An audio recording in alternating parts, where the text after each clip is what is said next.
Es la primera vez que no me elevan el micrófono. Quiero agradecer a mi hermano Saraf la invitación que me ha hecho.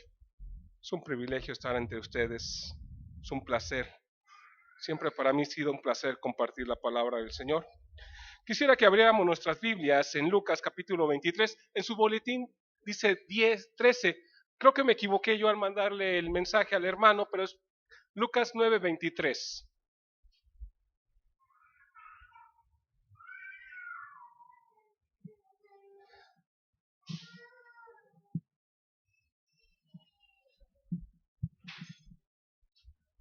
Generalmente me siento amarrado cuando me ponen así.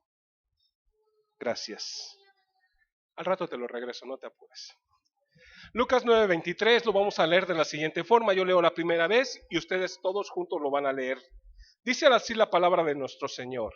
Y decía a todos, si alguno quiere venir en pos de mí, niéguese a sí mismo, tome su cruz cada día y sígame. Por favor, ustedes.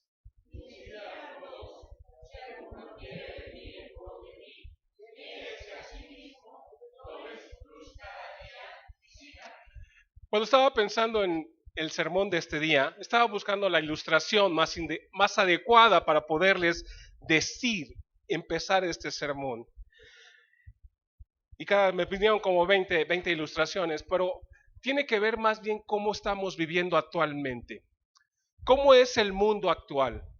Estamos en un mundo que la tecnología nos domina. Si yo les preguntara, ¿quién no trae celular?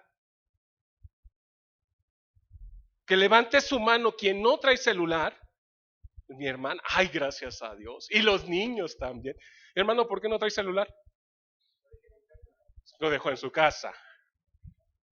Vivimos en un mundo que la tecnología nos ha gobernado, nos gobierna. No podemos vivir sin el celular. Hay personas que no viven sin celular. Yo afortunadamente todavía no he caído en eso, pero ya voy para allá. Me estoy dando cuenta que estoy siendo gobernado por el celular. La tecnología nos gobierna. Estamos en un mundo tan acelerado que tenemos al mundo en un clic. Si hay internet aquí, mi hermano estaría metido en el internet checando páginas hasta ¿de qué página te gustaría checar? Ah, ¿tú le crees? Bueno, estamos tan gobernados por el mundo que nos hemos olvidado de lo básico. Miren, nosotros tenemos el mundo a un clic, pero la verdad es que hemos perdido las relaciones interpersonales. Esa es una verdad. Hemos perdido relaciones interpersonales. No, a veces hay gente que no sabe tener una conversación con otra persona, porque lo único que sabe es usar el celular. El mensaje de hoy se llama, ¿cómo? Se llama, ahí vienen sus boletines, la evangelización, que es un mandato para todos. Tristemente, algunos podríamos pensar, y yo sí soy de esta idea, de que la tecnología, en vez de ayudarnos a tener una efectiva evangelización, nos está encerrando. Nos está encerrando en nuestras iglesias y algunos los está encerrando hasta en su casa, porque ven y tienen su programa de, ¿cómo se llama este programa? Ese cuando pastoreaba la última iglesia que pastoreé, le prohibía a mi iglesia que lo vieran, ¿eh? O sea, sí, yo sí prohíbo que vean enlace, y perdón si alguien lo ve. Enlace. Yo sí prohíbo que lo vean. Bueno, nomás a una hermana le pedí que lo pudiera ver. Tenía casi más de 80 años, ya casi no iba al templo y la única forma que se entretenía era viendo tele. Pero ya más de 80 años ya no le afecta teológicamente nada. Pero, ¿qué tiene que ver esto con la evangelización? Que la iglesia, nosotros como iglesia, estamos cayendo al conformismo y a la comodidad de la tecnología. Al conformismo y a la comodidad de la teología. Pero el Señor quiere que nosotros compartamos de su palabra. Pero ¿cómo lo vamos a hacer? ¿Cómo vamos a compartir de Cristo? Miren, en el Face a veces yo veo, me han llegado ¿cómo se llaman estas cosas? Publicaciones bien ridículas, perdón. Me acuerdo de una que decía así: vamos a ver cuántos fans, vamos a demostrar que Jesucristo tiene más fans.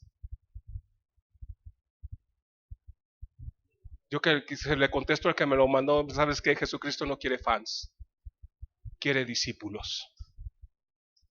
No fans, discípulos. Discípulos. Y este pasaje que acabamos de leer es bien interesante porque primeramente dice el pasaje, ¿me lo pones por favor otra vez? Gracias. Dice, lo primero que dice es que si alguno, ¿qué?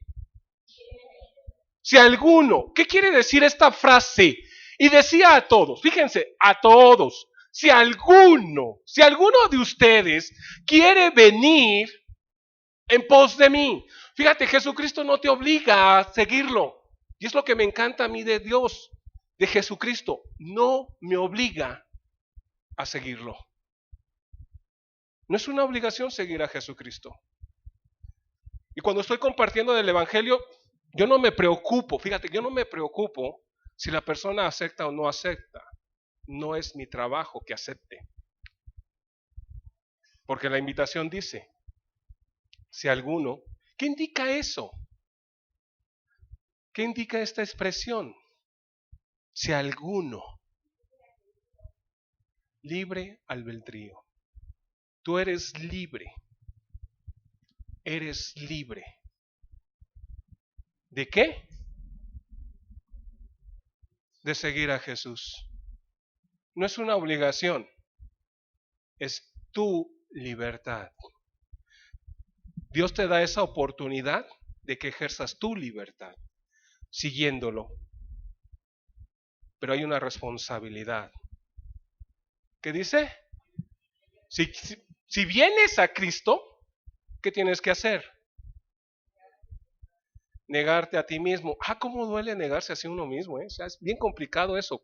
Y no solamente eso, sino también dice que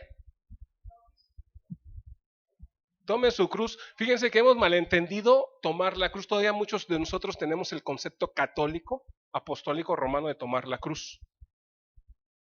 Se los voy a poner así.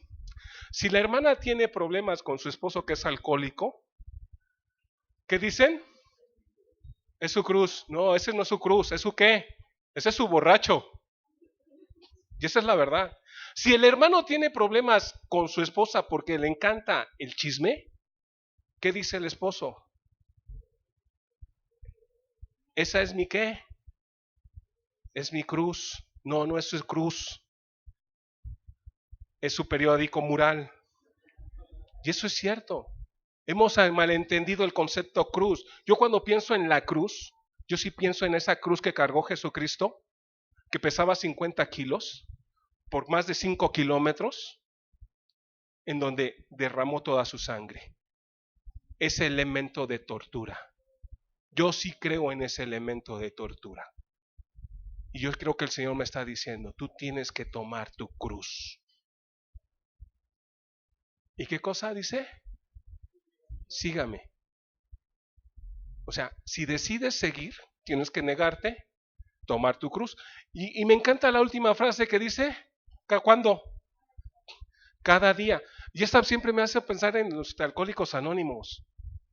O sea, cuando antes de ser cristiano era alcohólico, pero nunca llegué a Alcohólicos Anónimos.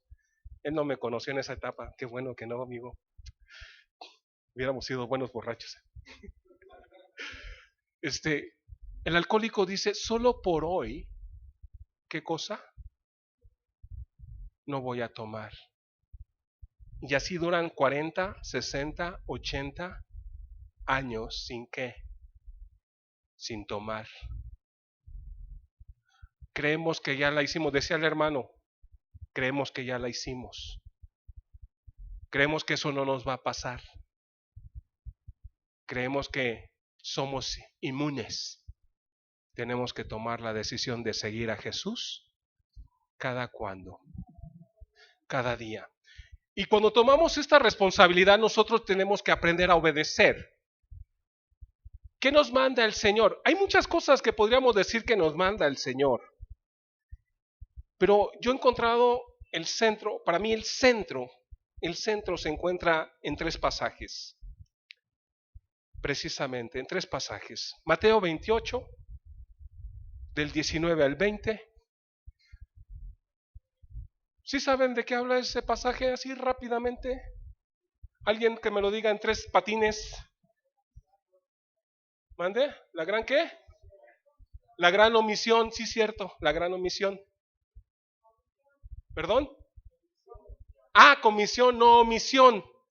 Perdón, es que, fíjense, ayer estuve en una iglesia metodista, porque CUPSA también trabaja para los metodistas. ¿Y saben de qué se estaban peleando? De que no hay evangelización dentro de la iglesia metodista. Decían, hermanos, es que no estamos evangelizando y cosas. Empezaron a hablar. Por su sistema, como iglesia, está complicado que lleguen a un acuerdo. Pero ¿saben qué es lo que pasa también en muchas iglesias bautistas? No hay evangelización. No la hay. Dice Mateo 28. ¿Cómo dice Mateo 28? 19 y 20. ¿Cómo dice? Por tanto, id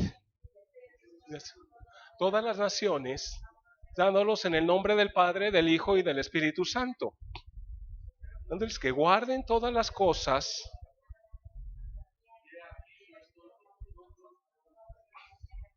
fin del mundo. Les tengo una noticia.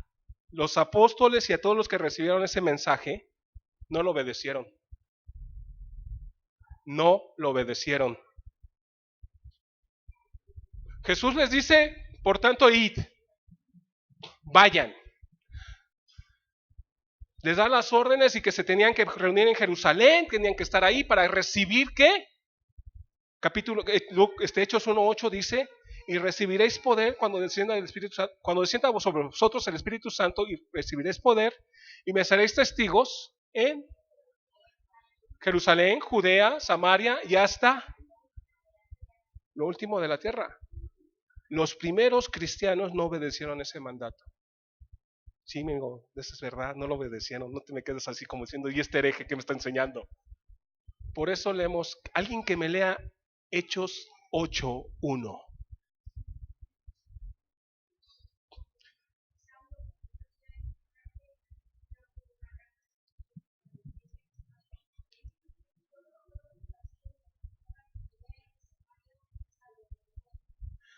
¿Qué ocurrió con la iglesia? Miren, durante el tiempo de que llega el Espíritu Santo, a este día yo le calculo que pasaron aproximadamente como unos 15 añitos. Estaban en pleno goce en Jerusalén. Se la pasaban felices en Jerusalén. Gozaban sin ninguna preocupación en Jerusalén. ¿Pero cuál fue el mandato? ¿A dónde? ¿A Jerusalén? Y es lo que yo veo que está ocurriendo en las iglesias del día de hoy. Están en pleno goce, ¿en dónde? En la iglesia. Están felices en la iglesia. Y yo agradezco a los hermanos que aquí sí hay música, padre. Música buena. Les agradezco que toquen bien. Porque luego he llegado a lugares donde tienen una batería, y no porque no tengan batería, pero sí, pobre cuate, hay que bajarlo de la batería. Solamente conocí 3 bateristas buenos. Pero el mandato es ir. Pero la iglesia está metida ¿en dónde? En su comodidad. Yo sí estoy esperando que el Señor a la iglesia cristiana en México nos mande una persecución. Yo cuando estaban diciendo que ya iban a pedir, que iban a permitir ¿cómo se llama? Que en la iglesia, en la escuela se diera religión, dije, ya empieza este asunto, ya viene. ¿Saben por qué? Entonces algunos me dirán, no hermano, ¿qué está pidiendo? Son loqueras. ¿Persecución? Pues mientras la iglesia siga aquí, mientras la iglesia siga sentada en su comodidad, sin cumplir el mandato, no vamos a cumplir. Y el Señor tendrá que hacer algo. El Señor tendrá que mover a alguien. Porque en los lugares donde hay persecución, verdaderamente hay crecimiento y verdaderamente hay cristianismo. Traemos un libro comercial, traigo un libro que se llama Discípulos Responsables, es un autor americano. Yo ya lo leí, por eso lo estoy hablando. Y él es americano y dice que la iglesia norteamericana tiene problemas. Viven en completa comodidad. Si aquí en México es ser fácil cristiano, allá todavía es más fácil. Y él dice, tenemos que sacudirnos. El Señor nos ha dado un mandato. Tenemos que ir. En Hechos 1:8 nos dice que tenemos que ser ¿qué? Testigos. Y esto me encanta. Fíjate, no solamente se trata de hablar. No solamente se trata de comunicar. Sino se trata de ser ¿qué? Testigo. ¿Y qué es un testigo? El que da fe de algo. Y habló la abogada. Me sonó bien, pero es cierto, eso es un testigo. Da fe de algo. ¿Tú de qué das fe? Sí, ¿de qué das fe? Miren, ser cristiano dentro de la iglesia es bien padre. Nos abrazamos, nos queremos, nos apapachamos, la disfrutamos. Pero ser cristiano fuera de la iglesia, ¿qué tan padre es?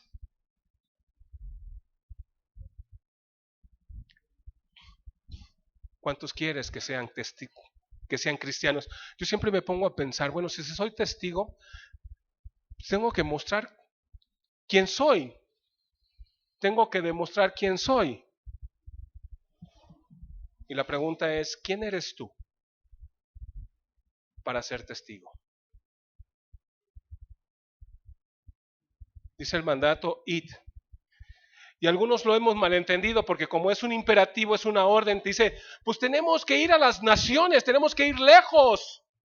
Y por eso se inventaron los misioneros, y por eso hay evangelistas, y por eso hay esto, y por eso hay agencias misioneras para mandar gente lejos, y hasta la Patagonia, a la Conchinchina, y no sé hasta dónde más.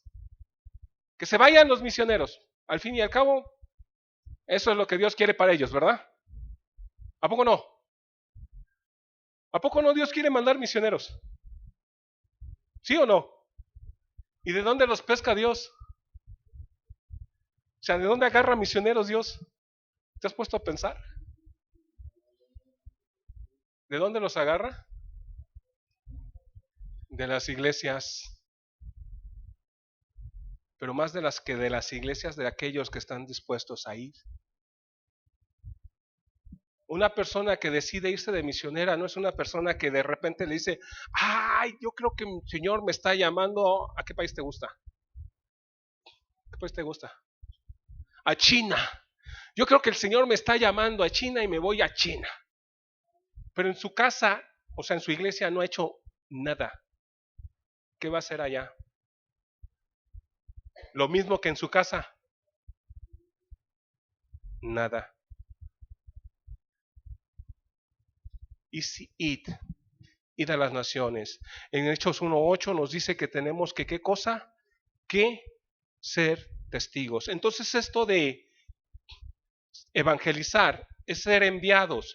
Mira, cuando el imperativo lo transportamos a gerundio, ¿cómo diría? ¿Algún maestro de español, por favor? ¿Mandé? ¿Cómo sería? Yendo. ¿Yendo a dónde?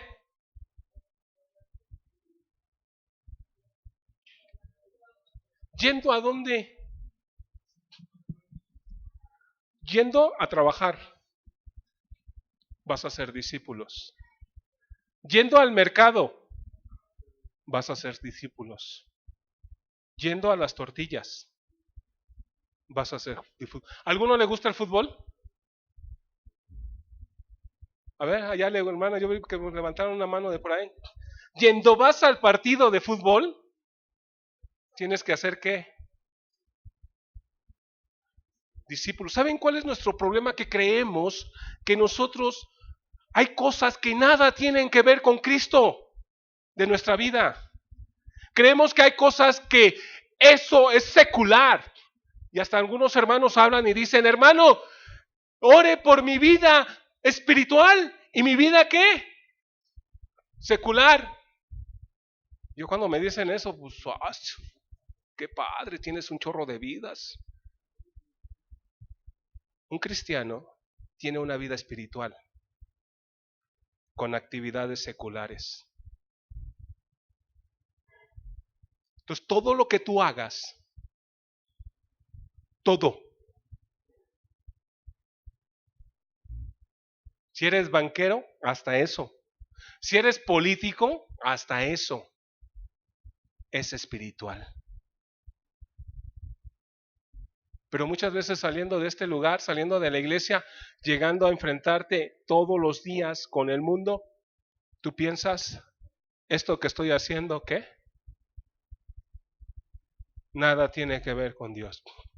Un mecánico, ¿tiene que ver con Dios o no? ¿La mecánica tiene que ver con Dios? Claro que sí, porque es la persona que hace la mecánica y que cobra lo justo y no anda inventando cosas para robar. Tiene que ser todo espiritual. Entonces, mientras tú vas, ¿a dónde vas? A donde el Señor, a todas tus actividades diarias. Mientras tú vas, tú tienes que tener esta mentalidad de ir y hacer ¿qué? Discípulos. Pero fíjate que este mandato es de hacer discípulos a las naciones, ¿ok? Tú podrías decir, hermano, yo no voy a ir a las naciones. Mira, yo conocí en México un africano. Sí, yo conocí un africano. Y musulmán.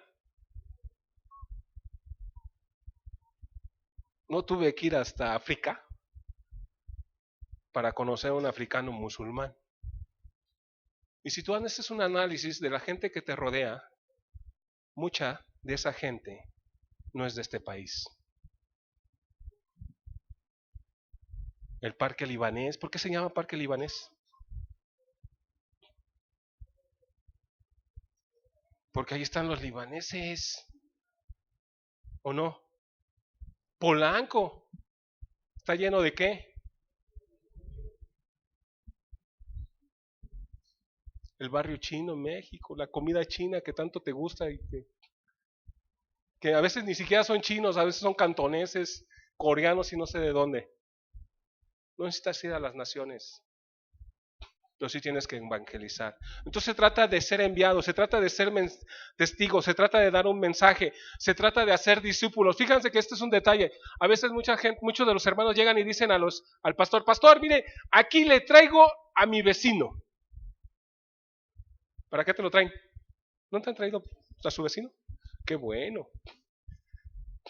¿Para qué me lo traían a mí? Para que le enseñara, para que lo discipulara, para que lo convirtiera prácticamente en cristiano. Y ahí se lo dejo. Se iba la persona, ¿quién fue el culpable? El pastor porque no hizo su trabajo. ¿A quién le dio el mandato el Señor? Vamos a analizar a quién le dio el mandato, porque algunos dicen, no, se lo dio a los 11. Vamos a, quisiera que vayamos a Lucas.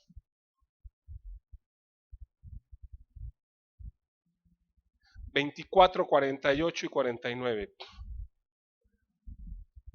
Ese no se lo pasé. Lucas 24, 48 y 49, pero también búscame si lo estás buscando, Lucas 33, 34. El mismo pasaje, capítulo 24, versículo 33 y 34. ¿Qué dice este pasaje? Alguien que me lo lea. Primero 48, 24, 48 y 49 y luego 33, 44.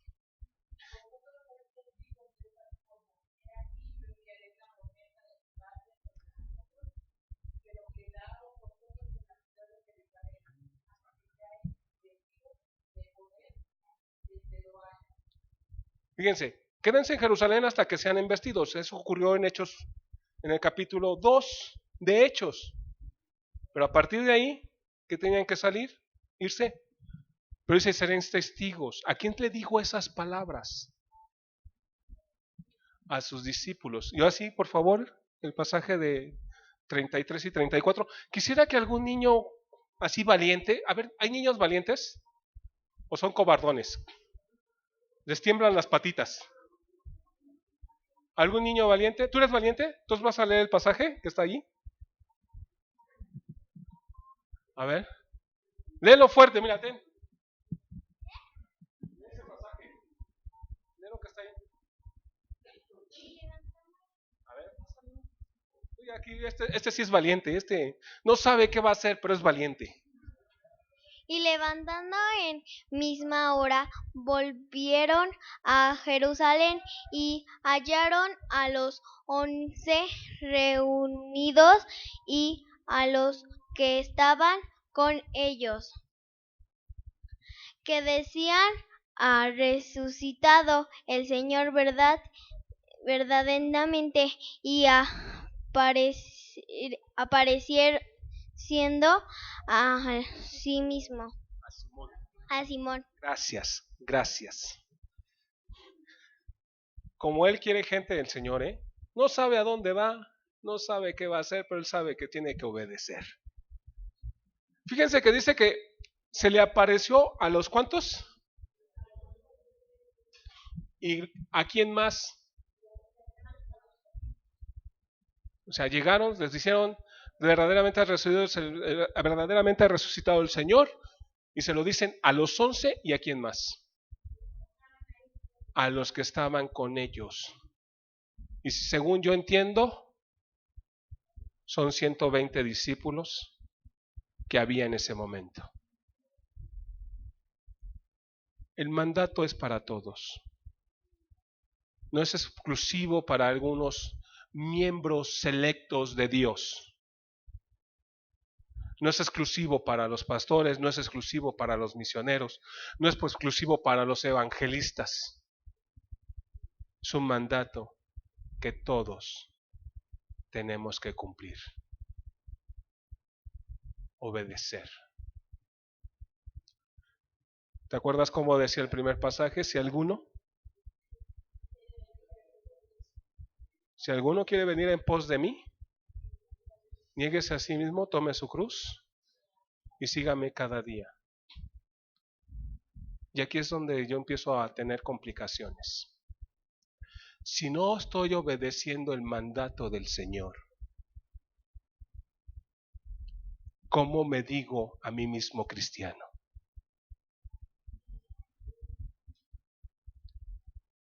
Si no estoy obedeciendo a Jesucristo, que me manda, ¿a qué? A ir. Él no me obligó. Él no me puso una pistola y me dijo, vas a ser mi discípulo. Él no me torció la mano ni me hizo manita de puerco. No lo hizo.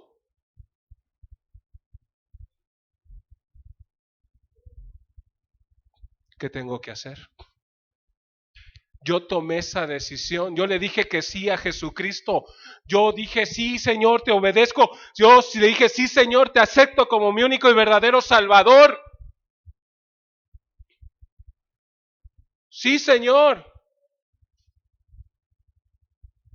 No me obligó. ¿A quién de ustedes Jesucristo lo ha obligado? ¿A quién de ustedes le han puesto una pistola para que digan acepta a Jesucristo?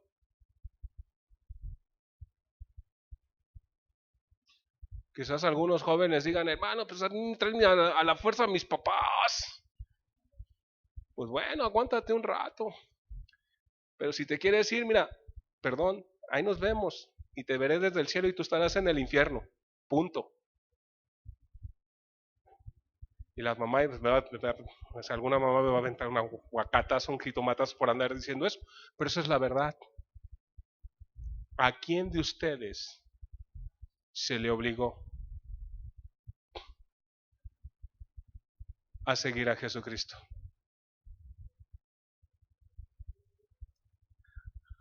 ¿Cuántos de ustedes están haciendo discípulos? Porque evangelizar es hacer discípulos. Evangelizar es compartir de Cristo y hablarle a las personas de Cristo, sí, pero también es ser testigo, ver que la persona vea mi vida, pero también que yo esté haciendo discípulos. El pastor aquí los está capacitando para algo, para que ustedes aprendan y sean discípulos. Y un discípulo se reproduce. El problema es que somos creyentes y cualquiera puede ser creyente. Cualquier hijo de vecina puede ser creyente. Un creyente no tiene mayor obligación a simplemente que creer. ¿Y hay creyentes de Jesucristo? Claro que sí. ¿Hay creyentes de Guadalupe? Claro que sí. ¿Hay creyentes de, cómo le decían Manolo Alcaireles? Alcaireles, ¿verdad? También hay creyentes de eso. Hay creyentes musulmanes. No tiene mayor responsabilidad. Cuando un cristiano no maneja su responsabilidad y no es responsable delante del Señor, es un simple creyente. Simple y ordinario creyente. Y para mí el creyente no tiene derecho a nada, porque solamente cree. ¿Cómo puede opinar un creyente acerca de evangelizar? ¿O cómo puede opinar un creyente acerca de en qué se va a gastar el dinero? ¿O cómo puede opinar un creyente acerca de ir y construir algo o hacer una misión? ¿Cómo puede opinar si no tiene mayor compromiso que qué? Que ser creyente. Pero un discípulo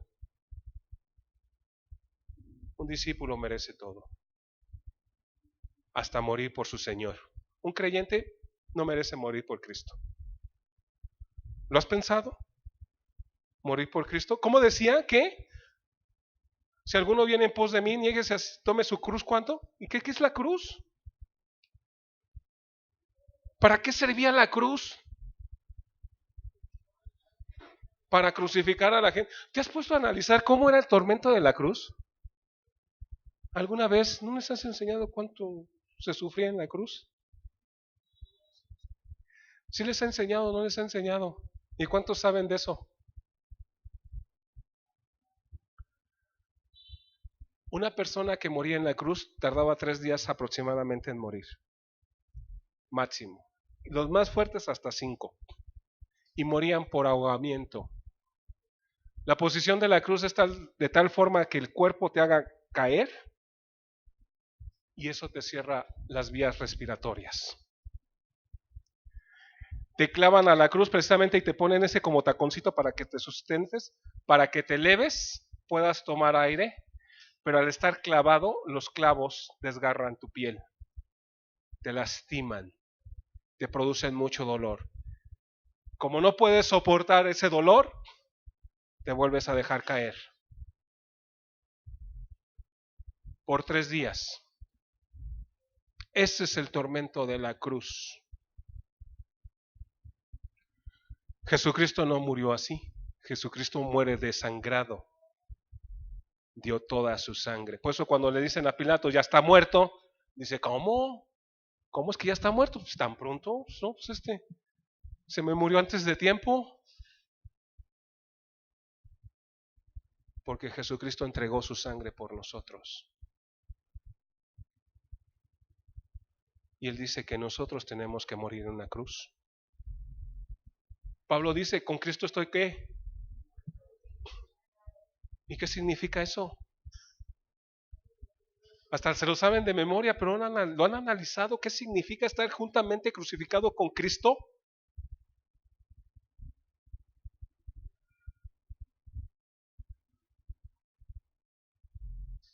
Dice que tenemos que obedecer el mandato del Señor, tenemos que ir y hacer discípulos.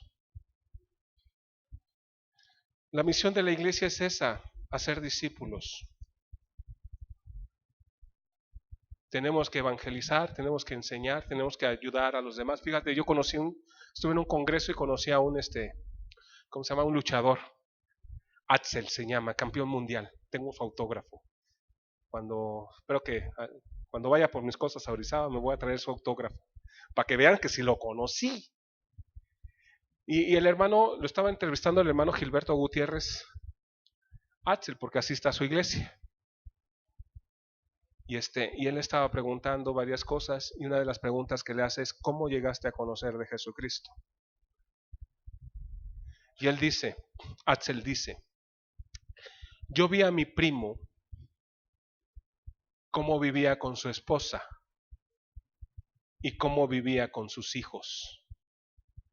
Yo vi a la esposa de mi primo cómo actuaba para con mi primo y cómo actuaba para con sus hijos. Vi cómo sus hijos le respondían a sus padres. Y yo dije para mí: yo quiero eso. Tengo el autógrafo de Axel, pero ¿saben cuál prefiero? El del primo. Testigo. Ser testigo. Tenemos que denunciar el pecado, tenemos que denunciar la maldad, pero somos muy pasivos. Somos demasiado pasivos. Así que, mis hermanos, esto de evangelizar es un todo, es un estilo de vida. Tienes que aprender a vivir evangelizando. Tienes que aprender a vivir la vida cristiana verdaderamente, porque no es muy fácil decir Dios te ama. Pero me encanta cómo lo dice Ricardo Arjona, ¿no? Que su vecina, doña Carlota, hablaba del amor al prójimo. ¿Cuántas? Le ponchó 100 pelotas. ¿Qué clase de amor es ese?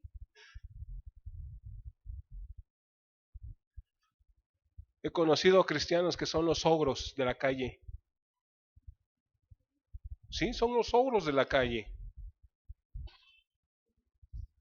Es más, ni le toques a la puerta porque es cristiano. No, espérate, ya le pegó el balón a la puerta.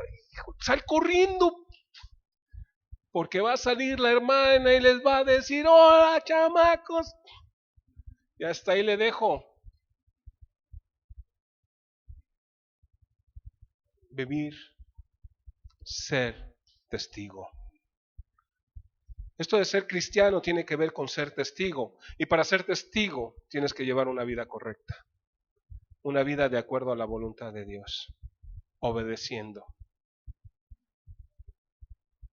Y vuelvo a preguntarte: ¿alguien te obligó a ser cristiano? ¿Alguien te puso una pistola? Esto de ser cristiano es llegar a una iglesia. ¿Para qué tienes que ser sanado? Mira, el cristianismo está para sanar. Cristo está para restablecer, restaurar. Y cada uno de nosotros ha llegado a una iglesia por una necesidad. No hay vuelta de hoja. Todos hemos llegado por una necesidad. Al ser sanados de esa necesidad, a que esa necesidad sea suplida, al hacerlo, tenemos que salir de nuestro confort e ir nuevamente al mundo. ¿Para qué vamos a ir al mundo?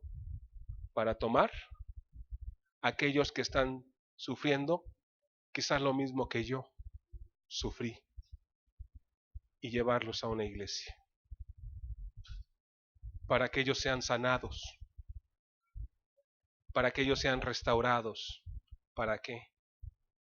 Para que después ellos vuelvan a salir. Eso es ser discípulo. Eso es discipular a las personas, no enseñarles acerca de teología, que es correcto, sí. Pero nos decía un maestro: la teología aquí, sin aplicarla, de nada sirve. Así que, mis hermanos, La evangelización es un mandato para cada uno de nosotros. Yo con esto voy a concluir. Tengo algunas preguntas que quisiera que me contestaran, si supieran la respuesta, porque yo no la sé. Yo quiero preguntarles a ustedes, ¿alguien sabe quién fundó la iglesia de Roma? Pablo le escribe una carta a los romanos. ¿Quién la fundó?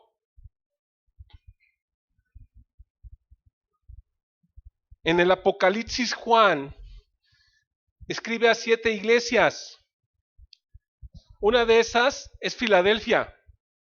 Yo he revisado el libro de Hechos y no encuentro el nombre de Filadelfia.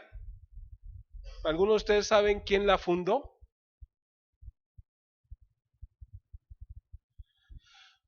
También me he encontrado el nombre de Esmirna, Sardis y Pérgamo. ¿Saben quién fundaron esas iglesias? Yo no sé. Y si quisiera que me ayudaran en que alguno me diga, fue Pablo, fue Pedro, o uno de los otros 10, o 11, porque bueno, también ya estaba metido después Matías. ¿Alguno de los apóstoles? ¿Tú qué sabes, amigo? Pues si tú sabías más que yo. Sí, pues ya sabes que, ya me di cuenta que sabes casi igual que yo. ¿Quién fue? ¿Alguno sabe? Yo no. La hermana tiene la culpa de que la hermana Talía tiene la culpa de que a mí me encante la historia. Alguien tiene que tener la culpa, ¿verdad? Es que me dijo una vez, mira, necesito un maestro de historia para el seminario, ¿te vas? Y pues sí, me voy. Y cuando empecé eso de estudiar historia, me fascinó, me encantó. O sea que quien tiene la culpa es la hermana. Y estudiando la historia, encontré que cuando mandaron los primeros misioneros, la Iglesia Católica mandó los primeros misioneros a Gran Bretaña, a la Bretaña, se llamaba Agustín el misionero, anglicano, Agustín, pero no era Agustín, San Franciscano, lo mandaron, y llega a la Bretaña y dice en una carta que escribe a Roma, los bretañeses adoran a un Dios, adoran una cruz y hablan de un Jesús. Y yo cuando empecé a estudiar eso y encontré eso, dije, ¿y a estos bretañeses quién les habló de un Jesús? Por eso históricamente Inglaterra se pudo desligar completamente de Roma así de fácil. O sea, ¿sí sabías que Inglaterra se desligó de Roma bien facilito? Sin ninguna complicación, porque históricamente su cristianismo no venía de Roma. Y yo me pregunto, ¿quién les enseñó? He estudiado a los apóstoles y ningún apóstol llegó a Roma. Perdón, llegó a Gran Bretaña. Pablo tenía ganas de ir a España, pero le cortaron la cabeza antes y no llegó. Pero sí supe que históricamente el ejército romano, muchos centuriones, y ocupo este término centuriones, llegaron a Bretaña. Y la Biblia habla por lo menos de ¿cuántos centuriones?